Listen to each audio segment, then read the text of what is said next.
리더의 특급 전략입니다. 이제 지수는 조금 안정을 다시 찾고 있습니다. 코스피는 약보합이고 코스닥은 강보합이긴 합니다만 일단 활로를 찾기 위해서는 또 재료가 필요할 것 같고요. 재료를 진단해보는 시간을 갖도록 하겠습니다.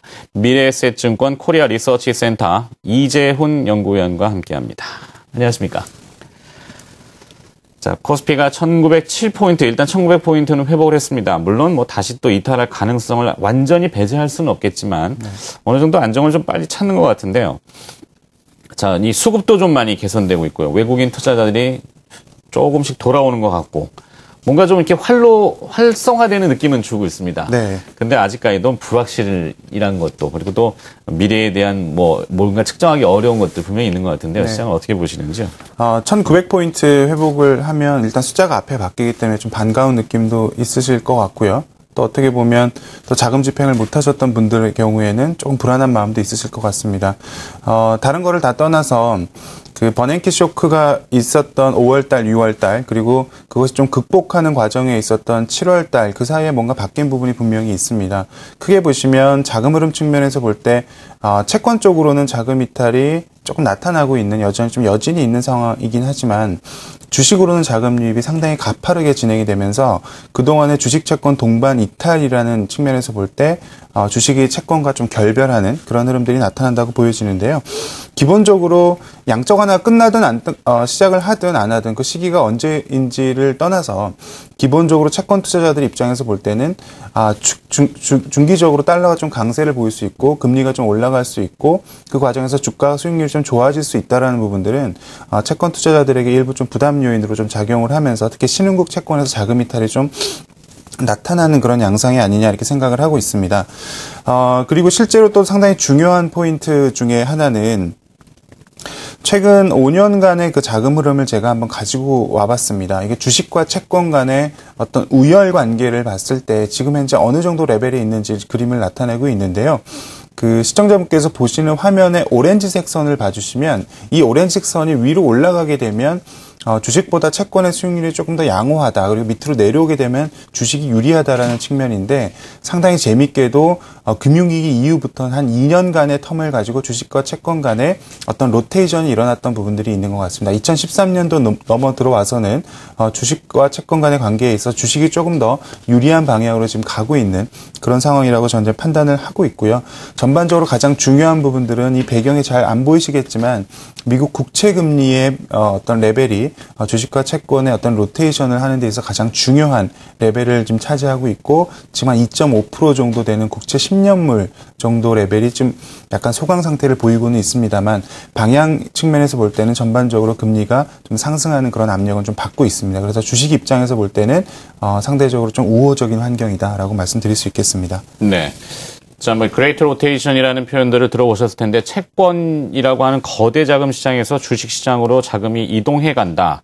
근데 이거는 일부 그런 현상이 포착되더라도 선진국의 얘기고요. 그렇습니다. 우리가 지난번에 한번 말씀을 나눴던 것 같은데 우리나라는 정체성이 선진국일까요? 신흥국일까요? 이렇게 얘기를 많이 하는데 어쨌든 보면 신흥국에 좀 많이 가깝죠. 그렇습니다. 네, 예. 저는 개인적으로는 정치 빼고는 다 선진국이라고 얘기를 하는데 어떻습니까?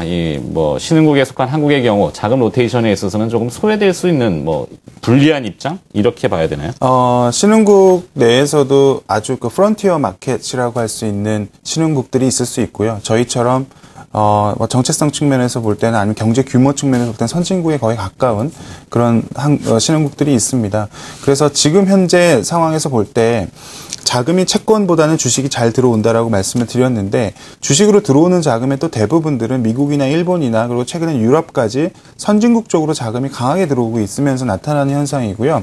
신흥국 쪽으로는 자금 유입이 그렇게 강한 것 같지는 않습니다. 물론 신흥국 내에서 상대적으로 인플레이션이 좀 취약한 아세안 국가들의 경우에는 그동안에 자금이 많이 들어왔기 때문에 좀 불안감을 좀 가질 수 있다라고 보여지고 그 대신 이제 중국 경기가 좀 부진하면서 한국의 경우에는 자금 유입이 강하지는 않았다라는 측면 그리고 최근에는 한 3주 연속 ETF 형태의 자금으로 전 세계 자금들이 연속해서 들어오고 있기 때문에 한국 시장의 외국인 수급들은 괜찮다라고 말씀드리겠습니다. 그림 하나를 추가적으로 제가 가지고 와봤는데요.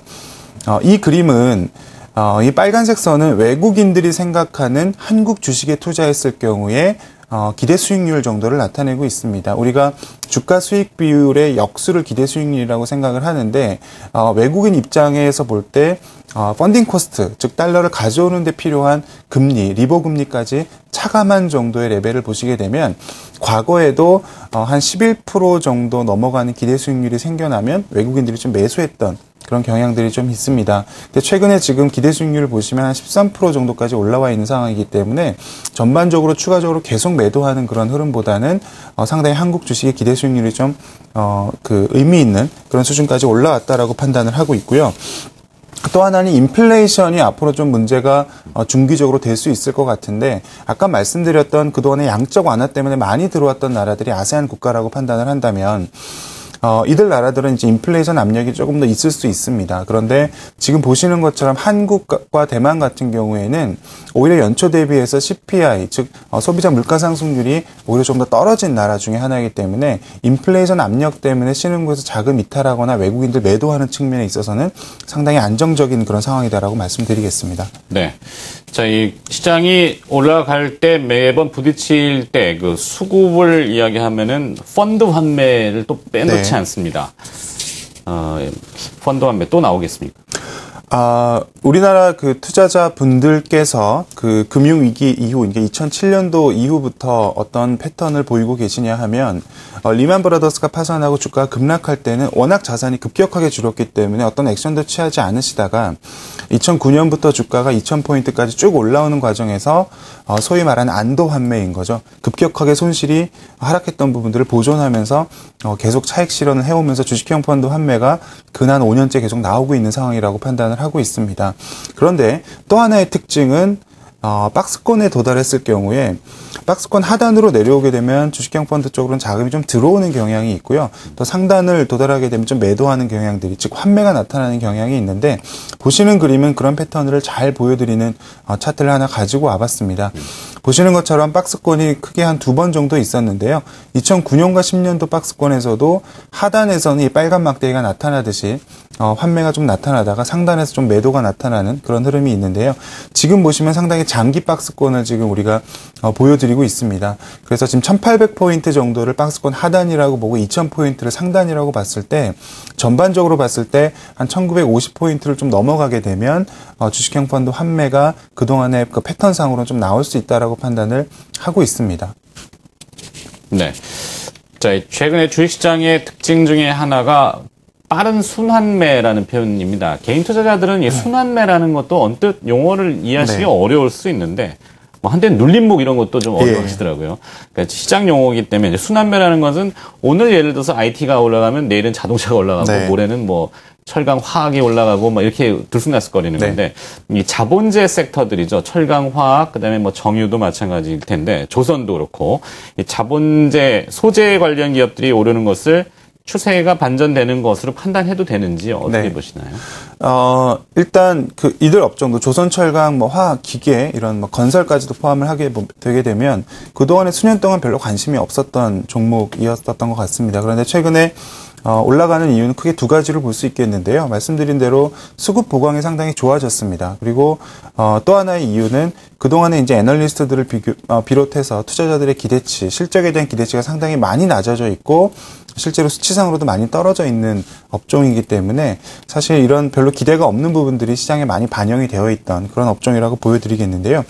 방금 말씀드린 대로 국내 주식형 펀드로 자금이 좀 강하게 들어오는 측면을 통해서 기관들의 수급이 현금 여력이 좀 생겼다라는 측면도 있고 거기에다 최근에 7월 중순부터 연기금들의 또 자금 집행이 또 있었습니다. 그리고 방금 말씀드린 대로 7월 들어서 외국인들의 수급이 좀 좋아지는 과정에 있으면서 좀 여력이 생긴 것 같고요. 실제로 많이 실적에 대한 하향치가 좀 조정된 부분에 대해서는 조그마한 실적 개선 내지는 전망 개선이 있더라도 상당히 민감하게 올라올 수 있는 그런 환경이라고 판단을 하고 있습니다. 다만 이제 중기적으로 볼 때 지금 말씀드린 이런 섹터들의 경우에는 어떤 중국의 어떤 그 구조조정의 이슈와도 좀 연관이 돼 있기 때문에 그런 부분들이 중기적으로 좀 해소될 필요가 있고 중국의 어떤 경기 성장률 이런 부분과도 상당히 관련이 있는 부분들이기 때문에 지금 현재 올라가는 부분들은 어떤 구조적인 변화라기보다는 수급에 의한 어떤 키 맞추기식 순환매 정도로 저희는 판단을 하시는 게 좀 합리적일 것 같다는 판단을 하고 있습니다. 네, 알겠습니다. 마켓 리더의 특급 전략이었습니다. 미래에셋증권 코리아 리서치 센터 이재훈 연구위원이 오늘 수고해 주셨습니다. 고맙습니다.